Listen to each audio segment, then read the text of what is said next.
और अब फिक्र की चुनावी फाइल, और मैं चाहूंगा इस पर आप कमेंट करें YouTube पर तुरंत, और फिर मैं आपके कमेंट जरूर पढ़ के बताऊंगा। पहले चलते पश्चिम बंगाल, जहां से कई अपडेट्स आ रहे हैं। बंगाल से आए राजनीतिक रुझानों में आज काफी बवाल है, जिसकी गूंज दिल्ली तक सुनाई पड़ी है। चुनाव का रक्त चरित्र भी दिखने लगा है।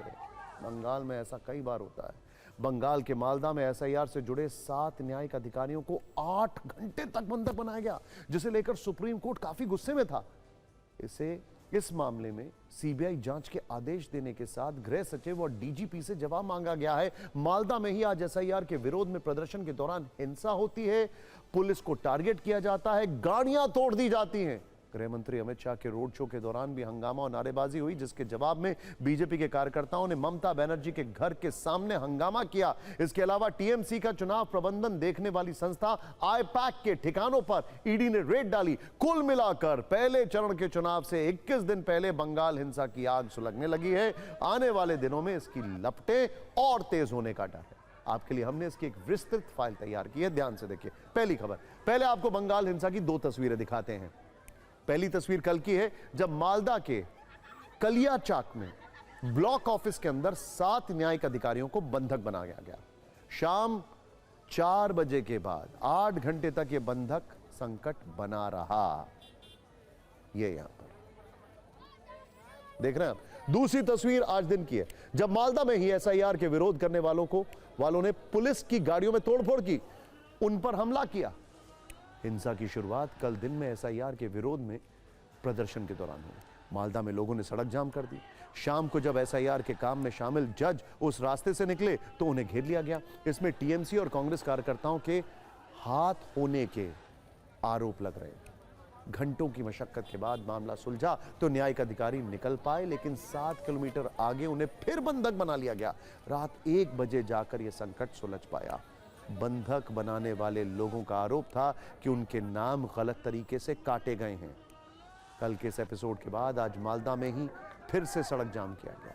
पुलिसकर्मी जब जाम हटाने पहुंचे तो पत्थरबाजी होने लगी। पुलिस वालों के सिर फोड़ दिए गए, उनकी गाड़ियों में भी तोड़फोड़ की गई। हालांकि पुलिस ने बाद में भीड़ को वहां से खदेड़ दिया है, लेकिन जजों को बंधक बनाने के मामले ने काफी तूल पकड़ लिया है। ममता का कहना है कि चुनाव आयोग जजों को सुरक्षा देने में नाकाम रहा है। मालदा में जजों को बंधक बनाने पर सुप्रीम कोर्ट में भी काफी कुछ हुआ है। ये जानने से पहले नेताओं को सुन लेते हैं, और आप कमेंट जरूर करिए YouTube पर, आपका इस पर क्या कहना है।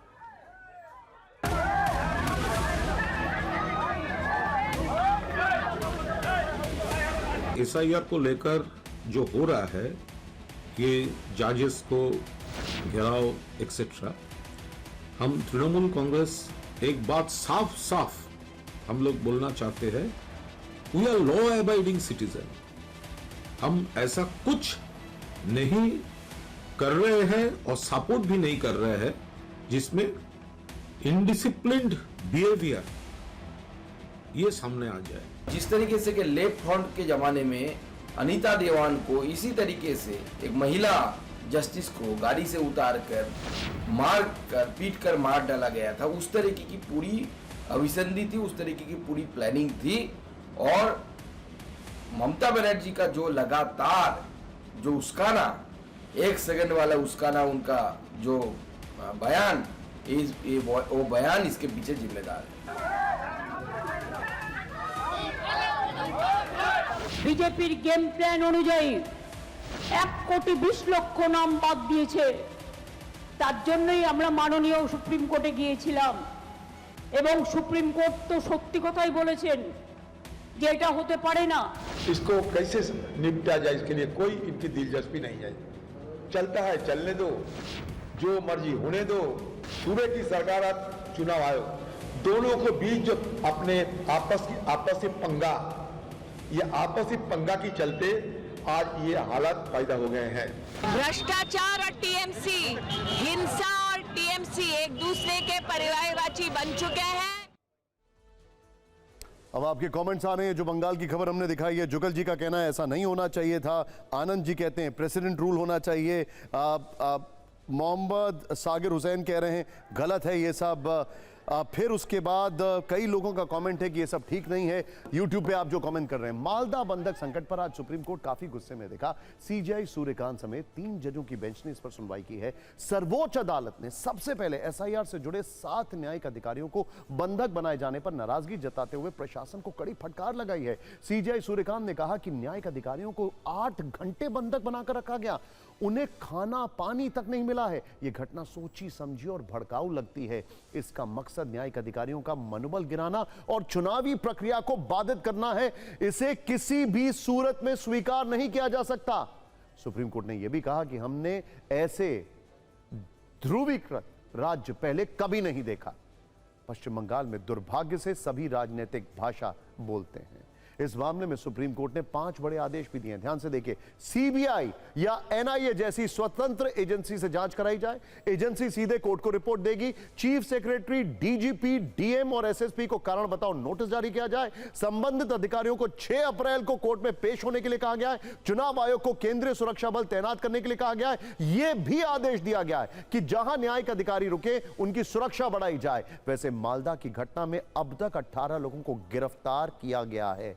इसमें मोथाबाड़ी विधानसभा सीट से आईएसएफ उम्मीदवार मौलाना शाहजहां अली भी शामिल हैं। इन्हें कोर्ट में पेश किया गया है। मालदा बंधक संकट का बंगाल से दिल्ली तक असर दिखा तो उधर कोलकाता के भवानीपुर विधानसभा में गृह मंत्री अमित शाह रोड शो करते नजर आए। इस सीट पर सीएम ममता बनर्जी का मुकाबला नेता विपक्ष शुभेंदु अधिकारी से है। अमित शाह उन्हीं के पक्ष में रोड शो कर रहे थे। उनका यह रोड शो ममता के घर के सामने से गुजरना था। रोड शो के दौरान गृह मंत्री अमित शाह ने ऐलान किया कि वो 15 दिन पश्चिम बंगाल में रहेंगे। रोड शो से कुछ ही दूरी पर टीएमसी कार्यकर्ताओं ने उनके खिलाफ नारेबाजी शुरू कर दी। इस पर बीजेपी कार्यकर्ताओं ने टीएमसी समर्थकों को जूते दिखाए, जिससे मामला भड़कने का जो खतरा था वो बढ़ गया। खतरे को देखते हुए गृह मंत्री के सुरक्षा कर्मियों ने उन्हें ममता बनर्जी के घर के सामने बंद गाड़ी से निकाला है। उन्हें रोड शो में के खुले मन से नहीं जाने की सलाह दी गई।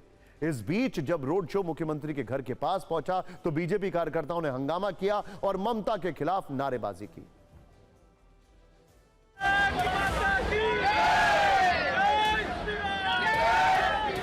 आप देखिए यहाँ पे जो लोग हैं वो तृणमूल कांग्रेस का झंडा लहरा रहा है और यहाँ पे जितने सारे लोग हैं वो आवाज उठा रही है।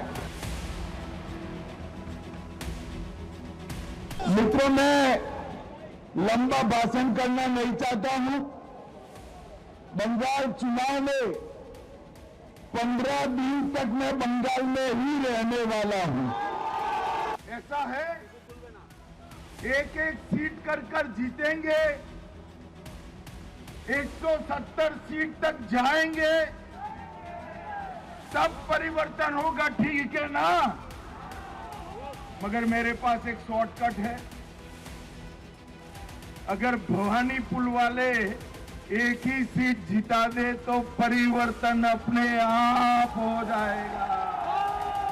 बंगाल की जनता चाहती है कि ममता बनर्जी चली जाए, तृणमूल के गुंडे जेल में जाए, टीएमसी के गुंडे वोट नहीं करने देंगे।